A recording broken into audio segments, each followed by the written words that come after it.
14 abad silam, Allah menurunkan Al-Quran sebagai petunjuk bagi seluruh umat manusia. Saat itu, masyarakat Arab benar-benar berada dalam kemunduran dan kekacauan.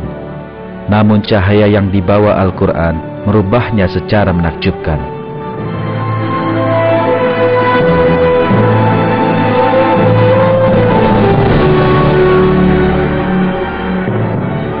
Sebelum Islam, Arab adalah bangsa biadab yang menyembah berhala hasil karya mereka sendiri, yang meyakini peperangan dan pertumpahan darah sebagai sesuatu yang luhur dan bahkan tega membunuh anak mereka sendiri.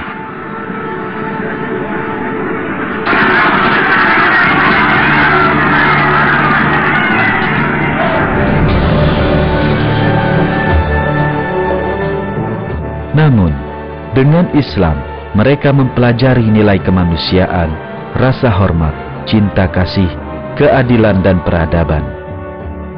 Tidak hanya bangsa Arab, tapi semua masyarakat yang menerima Islam keluar dari gelapnya zaman jahiliyah dan tersinari oleh hikmah ilahiyah dari Al-Quran.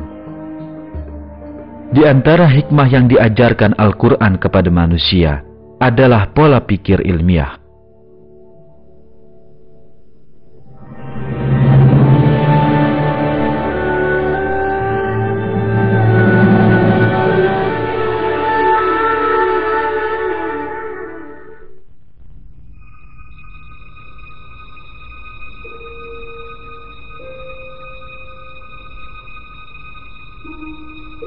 Dasar berpikir ilmiah adalah rasa keingintahuan. Disebabkan manusia bertanya-tanya bagaimana jagat raya dan alam kehidupan bekerja, mereka meneliti dan menjadi tertarik pada ilmu pengetahuan. Namun kebanyakan orang tak memiliki rasa ingin tahu ini. Bagi mereka, yang penting bukanlah rahasia alam semesta dan kehidupan, akan tetapi keuntungan dan kenikmatan dunia mereka yang sedikit. Dalam masyarakat yang dipimpin oleh orang-orang berpola pikir demikian, ilmu pengetahuan tidak berkembang, kejumudan dan kebodohan merajalela. Masyarakat Arab sebelum turunnya Al-Quran termasuk golongan ini. Namun, ayat-ayat Al-Quran menyeru mereka berpikir, meneliti, dan menggunakan akal mereka, sesuatu yang mungkin baru pertama kali dalam hidup mereka. Dalam salah satu ayat Al-Quran yang pertama kali turun, Allah mengarahkan perhatian masyarakat Arab kepada unta yang menjadi bagian kehidupan sehari-hari mereka. Maka apakah mereka tidak memperhatikan unta bagaimana dia diciptakan, dan langit bagaimana ia ditinggikan, dan gunung-gunung bagaimana ia ditegakkan, dan bumi bagaimana ia dihamparkan? Maka berilah peringatan, karena sesungguhnya kamu hanyalah orang yang memberi peringatan.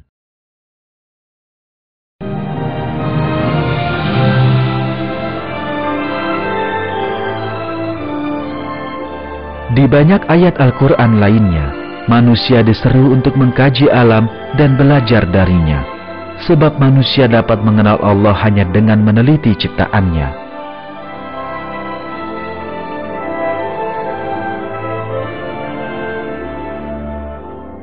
Oleh sebab itu, dalam satu ayat Al-Quran, kaum muslimin disebut sebagai orang yang berpikir tentang penciptaan langit dan bumi, yaitu orang-orang yang mengingat Allah sambil berdiri atau duduk atau dalam keadaan berbaring, dan mereka memikirkan tentang penciptaan langit dan bumi seraya berkata, "Ya Tuhan kami, tiadalah Engkau menciptakan ini dengan sia-sia. Maha suci Engkau, maka peliharalah kami dari siksa neraka." Alhasil, bagi seorang muslim, memiliki ketertarikan terhadap ilmu pengetahuan adalah sebentuk ibadah sangat penting. Di banyak ayat Al-Quran, Allah menyeru kaum muslimin untuk meneliti langit, bumi, makhluk hidup, atau keberadaan diri mereka sendiri dan memikirkannya. Ketika kita mengkaji ayat-ayat tersebut, kita temukan petunjuk tentang seluruh cabang utama ilmu pengetahuan dalam Al-Quran. Misalnya, dalam Al-Quran, Allah menganjurkan mempelajari ilmu astronomi sebagaimana berikut. Yang telah menciptakan 7 langit berlapis-lapis, kamu sekali-kali tidak melihat pada ciptaan Tuhan yang Maha Pemurah sesuatu yang tidak seimbang. Maka lihatlah berulang-ulang, adakah kamu lihat sesuatu yang tidak seimbang? Di ayat Al-Quran lainnya, Allah menyeru pengkajian terhadap astronomi dan susunan bumi dengan kata lain ilmu geologi sebagaimana berikut.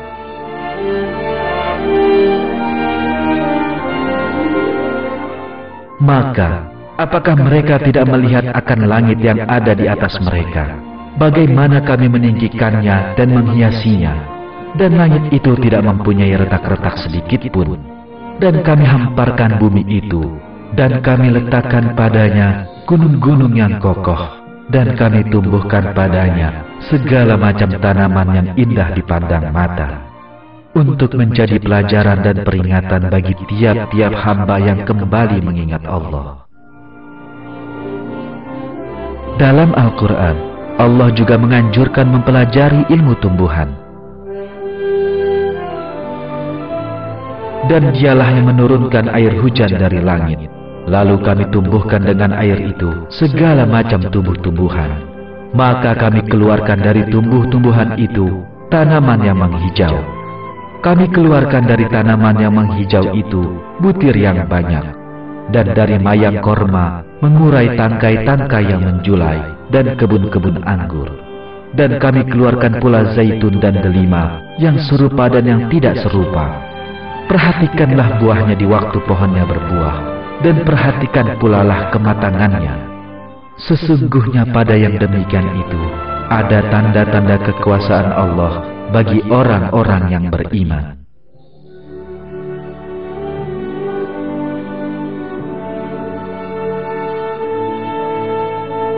Dalam satu ayat Al-Quran lain, Allah mengarahkan perhatian kita pada ilmu hewan.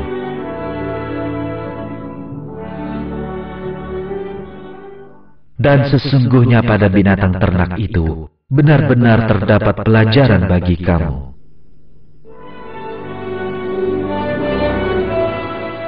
Di bawah ini, sebuah ayat Al-Quran tentang ilmu arkeologi dan antropologi. Dan apakah mereka tidak mengadakan perjalanan di muka bumi dan memperhatikan bagaimana akibat yang diderita oleh orang-orang sebelum mereka? Dalam ayat Al-Quran lainnya, Allah mengalihkan perhatian manusia pada tanda-tanda kekuasaan Allah pada tubuh dan ruhnya sendiri. Dan di bumi itu terdapat tanda-tanda kekuasaan Allah bagi orang-orang yang yakin, dan juga pada dirimu sendiri. Maka, apakah kamu tidak memperhatikan?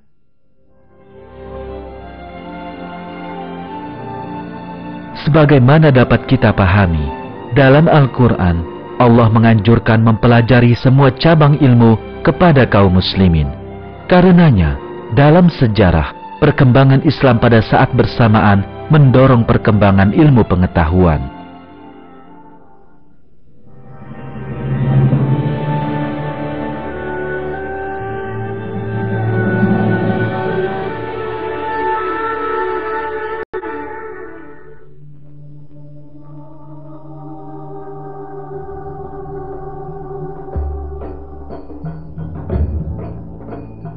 Ketika Nabi Muhammad SAW mulai mendakwahkan Islam, Arab adalah sebuah masyarakat jahiliyah dan kabilah-kabilah penganut tahayul.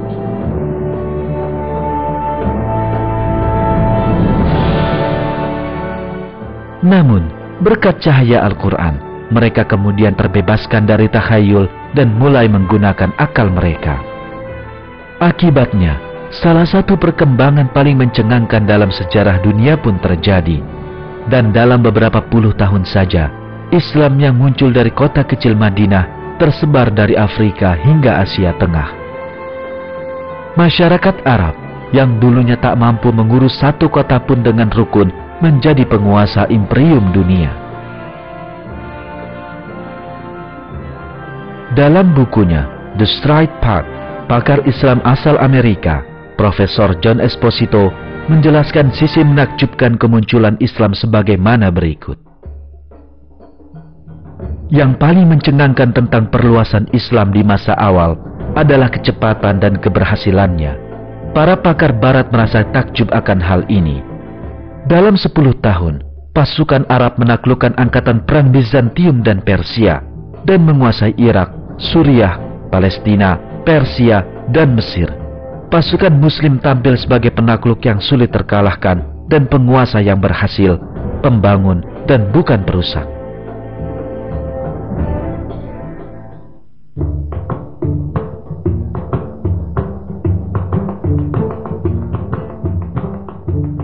Ketika beragam bangsa, termasuk Turki, menerima Islam atas kehendak mereka sendiri, Imperium Islam tumbuh semakin besar dan menjadi kekuatan terbesar di dunia pada masanya.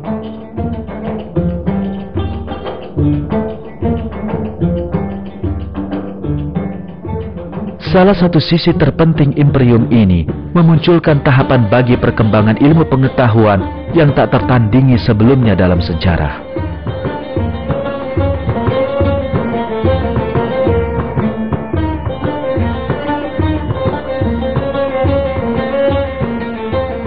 Di masa ketika Eropa tengah mengalami masa kegelapan, dunia Islam telah membangun warisan terbesar ilmu pengetahuan yang pernah disaksikan sejarah hingga saat itu. Ilmu kedokteran, matematika, geometri, astronomi, dan bahkan sosiologi dikembangkan secara sistematis untuk kali pertama. Sejumlah pengulas berusaha mengaitkan perkembangan ilmu pengetahuan Islam ini dengan pengaruh Yunani kuno. Namun, sumber sesungguhnya ilmu pengetahuan Islam adalah penelitian dan pengamatan para ilmuwan Muslim. Dalam bukunya The Middle East, Profesor Bernard Lewis, pakar sejarah Timur Tengah, menjelaskannya sebagaimana berikut. Pencapaian ilmu pengetahuan Islam abad pertengahan tidaklah terbatas pada pelestarian warisan keilmuan Yunani, bukan pula penggabungan unsur-unsur warisan budaya timur yang lebih tua dan lebih jauh kepada bangunan ilmu pengetahuan tersebut. Warisan ini yang dilimpahkan para ilmuwan Islam abad pertengahan kepada dunia modern sungguh sangat diperkaya oleh daya upaya dan sumbangsih mereka sendiri. Ilmu pengetahuan Yunani secara keseluruhan lebih cenderung bersifat teoritis. Ilmu pengetahuan Timur Tengah abad pertengahan lebih banyak bersifat praktis dan dalam bidang-bidang seperti kedokteran, kimia, astronomi, dan agronomi. Warisan masa lalu tersebut diperjelas dan diperkaya dengan penelitian dan pengamatan para ilmuwan Timur Tengah abad pertengahan.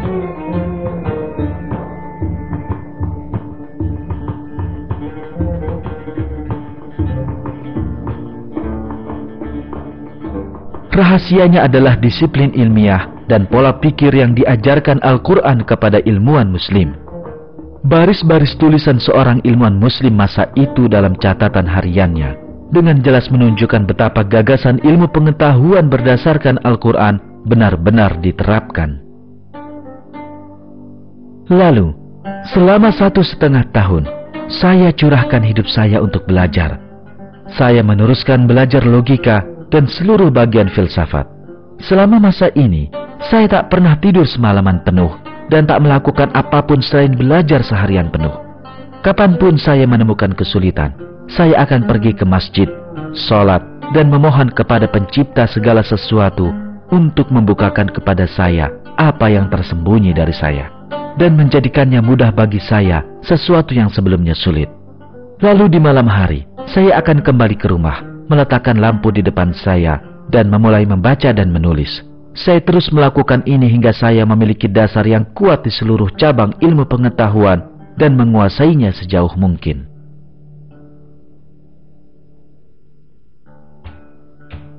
Andalusia, tempat kebanyakan ilmuwan Muslim lahir dan dibesarkan, menjadi pusat utama kemajuan dan perkembangan, khususnya di bidang kedokteran.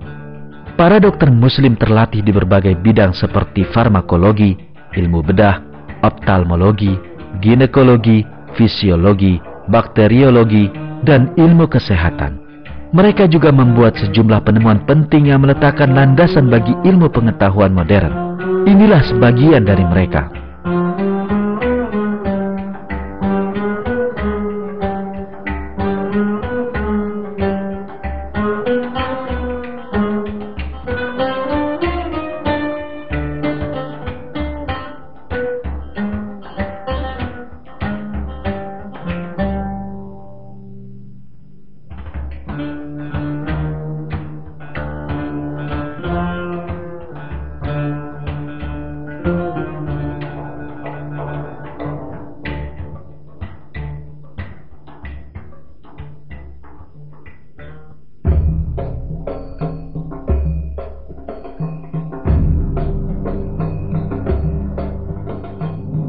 Budaya ilmiah yang maju di dunia Islam ini membuka jalan bagi abad kebangkitan Barat.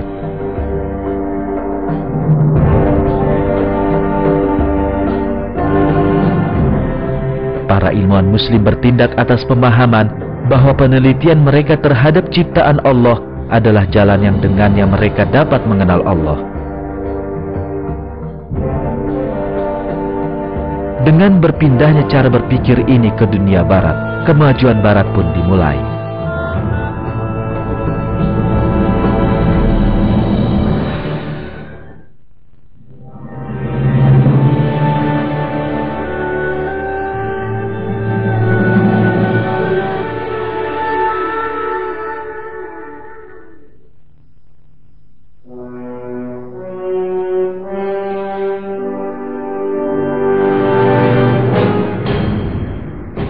Eropa abad pertengahan diperintah oleh penguasa dogmatis gereja Katolik. Gereja melarang kebebasan berpikir dan menindas para ilmuwan. Orang-orang dapat diadili hanya karena menganut keyakinan atau gagasan berbeda. Buku-buku karya mereka dibakar dan mereka sendiri dihukum mati.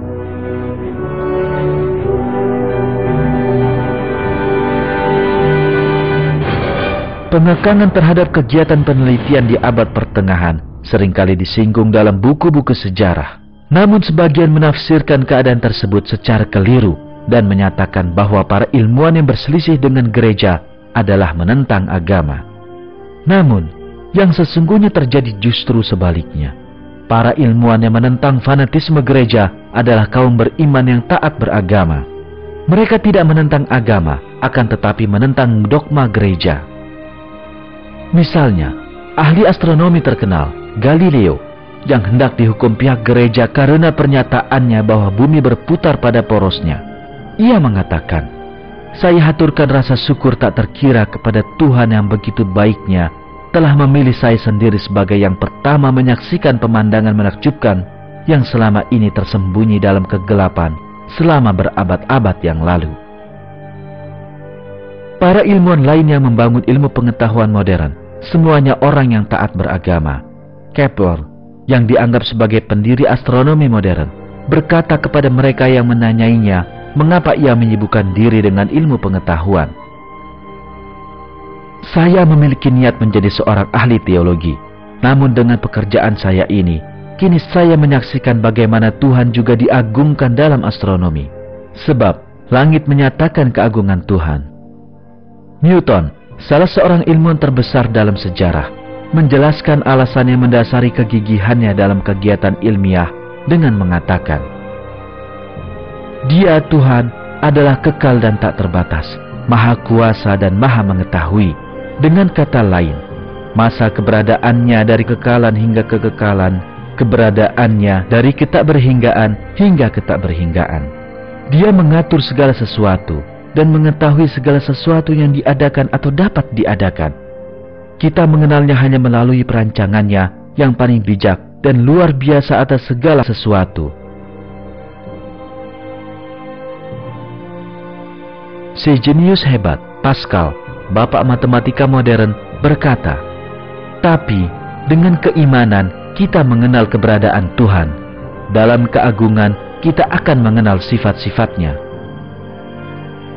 Von Helmont, salah seorang tokoh terkemuka di bidang kimia modern dan penemu termometer, menyatakan bahwa ilmu pengetahuan adalah bagian dari iman.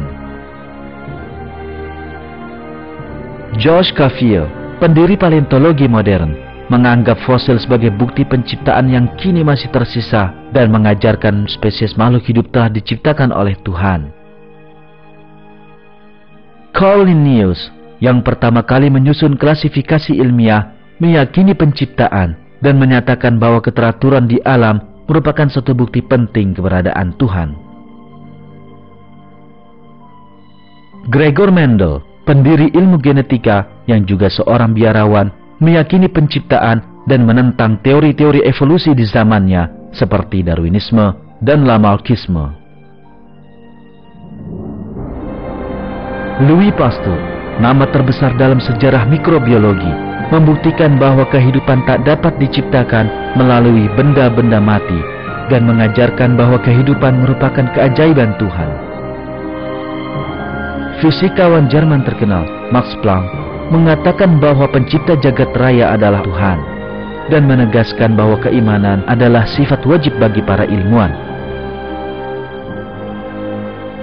Albert Einstein, yang dianggap sebagai ilmuwan terpenting abad ke-20, meyakini bahwa ilmu pengetahuan tidak mungkin meniadakan Tuhan dan mengatakan, ilmu pengetahuan tanpa agama adalah pincang. Sejumlah besar para ilmuwan lain yang mengendalikan sejarah ilmu pengetahuan adalah orang-orang taat beragama yang beriman kepada Tuhan.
Semua ilmuwan ini beriman kepada Tuhan dan mengabdi kepada ilmu pengetahuan dengan niat mengungkap alam semesta yang telah diciptakannya.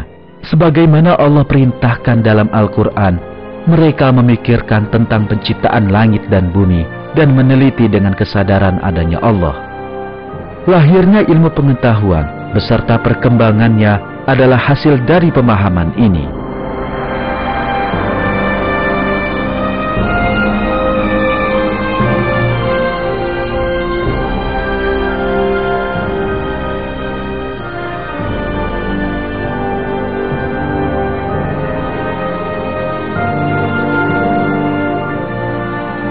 Akan tetapi, selama abad ke-19, pemahaman ini tergantikan oleh kebohongan bernama materialisme.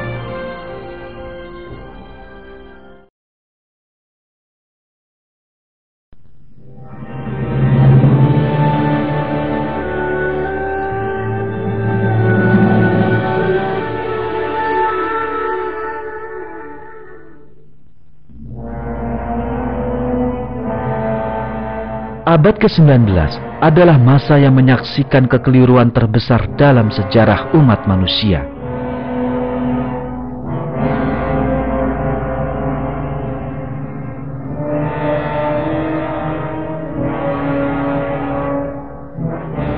Kekeliruan ini diawali dengan dikenalkannya filsafat materialis yang merupakan ajaran Yunani kuno kepada pemikiran bangsa Eropa. Kekeliruan terbesar dalam masa ini adalah teori evolusi Darwin.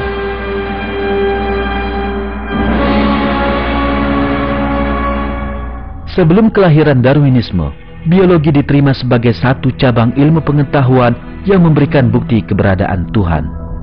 Dalam bukunya, Natural Theology, biologiwan terkenal William Perry menyatakan bahwa sedemikian hingga setiap jam menunjukkan keberadaan pembuat jam, rancangan di alam membuktikan keberadaan Tuhan.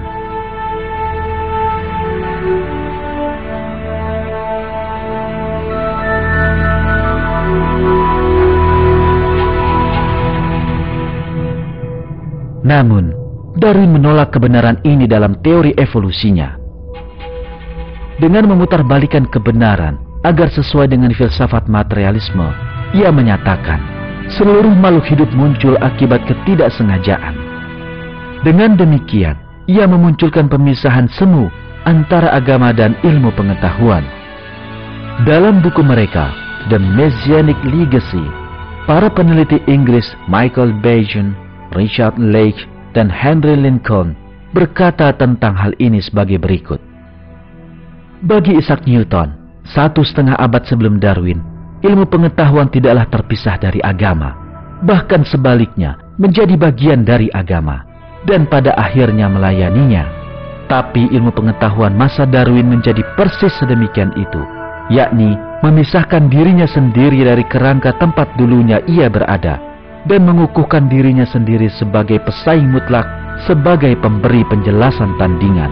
Alhasil, agama dan ilmu pengetahuan tak lagi bekerja seiring, tapi berdiri saling berhadap-hadapan, dan umat manusia semakin dipaksa untuk memilih di antara keduanya. Tidak hanya biologi, cabang-cabang ilmu pengetahuan seperti psikologi dan sosiologi pun dipaksakan agar sesuai dengan filsafat materialis.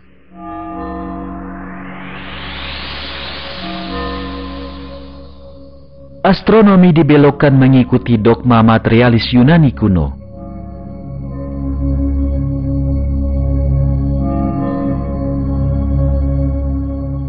Tujuan baru ilmu pengetahuan adalah untuk mengukuhkan kebenaran filsafat materialis.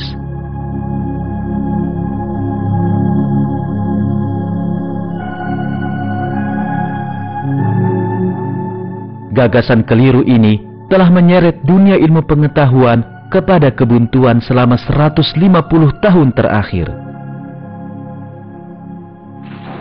Puluhan ribu ilmuwan dari berbagai cabang ilmu bekerja dengan berpengharapan akan mampu membuktikan Darwinisme atau teori-teori materialis lainnya. Namun mereka kecewa. Bukti ilmiah menunjukkan sesuatu yang malah bertentangan dengan kesimpulan yang ingin mereka capai. Dengan kata lain, bukti tersebut malah mengukuhkan kebenaran penciptaan. Kini dunia ilmu pengetahuan sangat tercengang oleh kenyataan ini. Ketika alam diteliti, yang muncul adalah adanya perencanaan dan perancangan besar di setiap bagian terkecilnya, dan ini telah meruntuhkan landasan berpijak filsafat materialis. Misalnya, struktur luar biasa DNA mengungkapkan kepada para ilmuwan bahwa DNA bukanlah hasil peristiwa tak disengaja. DNA dalam satu sel manusia berisi informasi yang cukup untuk memenuhi seluruh ensiklopedia yang terdiri atas 900 jilid. James Niels, seorang ilmuwan dari perusahaan Celera yang menangani Human Genome Project atau proyek genom manusia, menyatakan berikut ini. Apa yang sungguh mengejutkan saya adalah arsitektur kehidupan. Sistemnya sungguh luar biasa kompleks, seolah ini telah dirancang. Terdapat kecerdasan maha hebat di sana. Keterkejutan ini mengguncang seluruh dunia ilmu pengetahuan. Para ilmuwan memandang dengan takjub ketidakabsahan filsafat materialis dan Darwinisme yang dulunya diajarkan kepada mereka sebagai kebenaran, dan sebagian mereka menyatakannya secara terbuka. Dalam bukunya, Darwin's Black Box, salah seorang dari tokoh ini, Profesor biokimia asal Amerika, Michael Behe, menjelaskan keadaan dunia ilmu pengetahuan sebagaimana berikut. Selama 40 tahun terakhir, biokimia modern telah menyingkap rahasia sel. Kemajuan ini dicapai dengan susah payah. Diperlukan puluhan ribu orang yang membaktikan sebagian besar masa hidupnya untuk pekerjaan laboratorium yang membosankan. Hasil kerja keras gabungan untuk meneliti sel, untuk meneliti kehidupan di tingkat molekul adalah teriakan yang lantang, jelas, dan nyaring. Decide. Hasil ini sedemikian jelas dan penting, sehingga patut digolongkan sebagai salah satu pencapaian terbesar dalam sejarah ilmu pengetahuan. Namun, tidak ada sambutan meriah, tidak ada tangan yang bertepuk. Mengapa masyarakat ilmiah tidak menyambut penemuan mengejutkan ini dengan penuh kegirangan? Yang menjadi masalah adalah, ketika salah satu sisi penemuan ini diberi nama desain cerdas, maka sisi yang lain haruslah diberi nama Tuhan.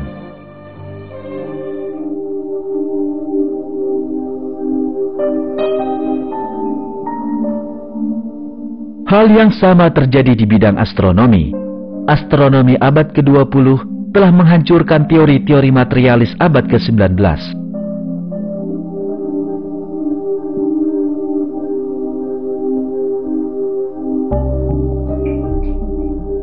Pertama-tama, dengan dibuktikannya Big Bang, terungkap bahwa jagat raya memiliki awal, yakni saat penciptaan. Sejak itu, disadari bahwa di jagat raya terdapat keseimbangan yang luar biasa cermat dan peka yang melindungi kehidupan manusia. Karena alasan ini, di dunia fisika dan astronomi, ateisme mengalami kemunduran pesat. Sebagaimana fisikawan Amerika, Robert Griffiths, yang berkata sambil bergurau, "Jika kami memerlukan seorang ateis untuk berdebat, saya akan pergi ke jurusan filsafat. Jurusan fisika tidak begitu ada gunanya." Singkatnya, di masa kita, filsafat materialis sedang mengalami keruntuhan. Ilmu pengetahuan menemukan kembali fakta-fakta sangat penting dan pasti yang diingkari filsafat materialis. Dan dengan demikian, konsep ilmu pengetahuan yang baru tengah dilahirkan.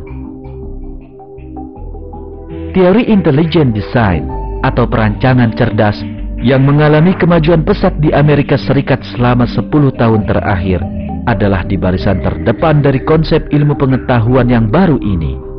Mereka yang menerima teori ini mengatakan bahwa Darwinisme adalah kekeliruan terbesar dalam sejarah ilmu pengetahuan, dan bahwa terdapat perancangan cerdas di alam yang membuktikan adanya penciptaan. Misalnya, mikrobiologiwan Australia Michael Denton menyatakan bahwa organ-organ rumit makhluk hidup tidak dapat dijelaskan melalui evolusi. Ini adalah pertanyaan paling mendasar yang setiap orang hindari, yang setiap orang abaikan, dan yang setiap orang coba sembunyikan. Kenyataan sesungguhnya adalah bahwa kebanyakan adaptasi kompleks di alam ini tidak dapat dijelaskan secara memuaskan dengan pembentukan melalui serangkaian bentuk-bentuk peralihan. Dan ini pada kenyataannya adalah, sejauh yang saya pahami, sebuah masalah yang sangat mendasar. Faktanya adalah terdapat sedemikian banyak hal seperti ini. Bagi saya tidak menjadi soal. Ada sesuatu yang salah dengan teori tersebut. Pikiran sehat memberitahu saya, pastilah ada sesuatu yang salah. Biologiwan terkenal Jerman, Werner Gitt, menjelaskan bagaimana informasi genetis pada makhluk hidup membuktikan penciptaan dalam ungkapan berikut ini. Mustahil jika informasi baru berasal dari suatu proses acak. Jika Anda melihat suatu program komputer, program ini memerlukan adanya pembuat program.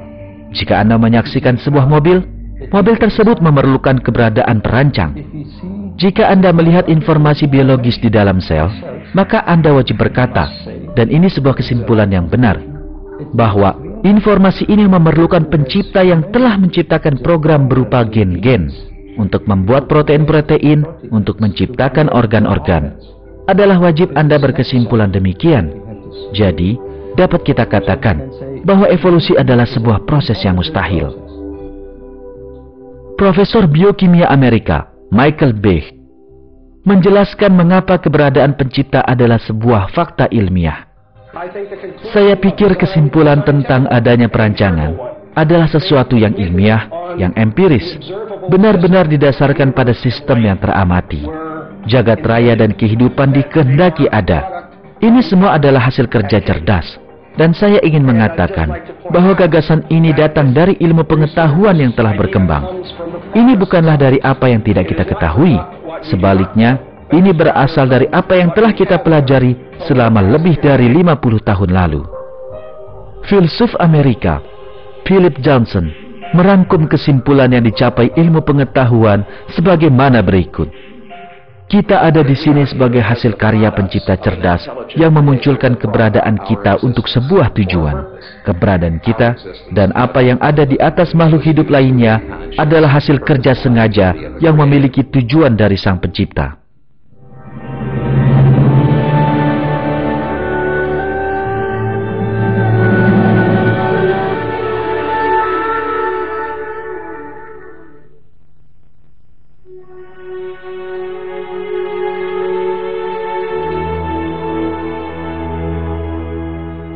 Allah menciptakan seluruh jagat raya, dan semua ciptaan memperlihatkan kepada manusia tanda-tanda adanya Allah. Ilmu pengetahuan adalah sarana menyelidiki apa yang telah diciptakan Allah. Jadi, perselisihan antara agama dan ilmu pengetahuan adalah sesuatu yang mustahil. Sebaliknya, Islam sangat menganjurkan ilmu pengetahuan. Berbagai kemajuan besar ilmu pengetahuan dalam sejarah Islam dengan jelas menunjukkan pentingnya anjuran ini.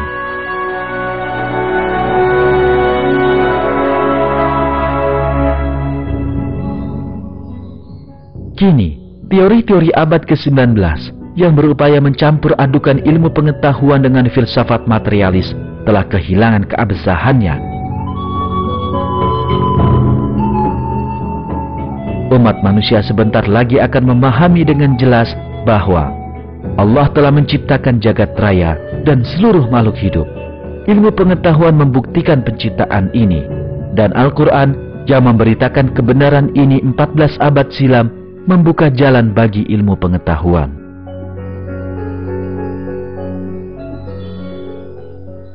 Ini adalah sebuah kitab yang kami turunkan kepadamu, penuh dengan berkah, supaya mereka memperhatikan ayat-ayatnya, dan supaya mendapat pelajaran orang-orang yang mempunyai pikiran. Dan bahwa yang kami perintahkan ini adalah jalanku yang lurus, maka ikutilah dia, dan janganlah kamu mengikuti jalan-jalan yang lain, karena jalan-jalan itu mencerai-beraikan kamu dari jalannya. Yang demikian itu diperintahkan Allah agar kamu bertakwa.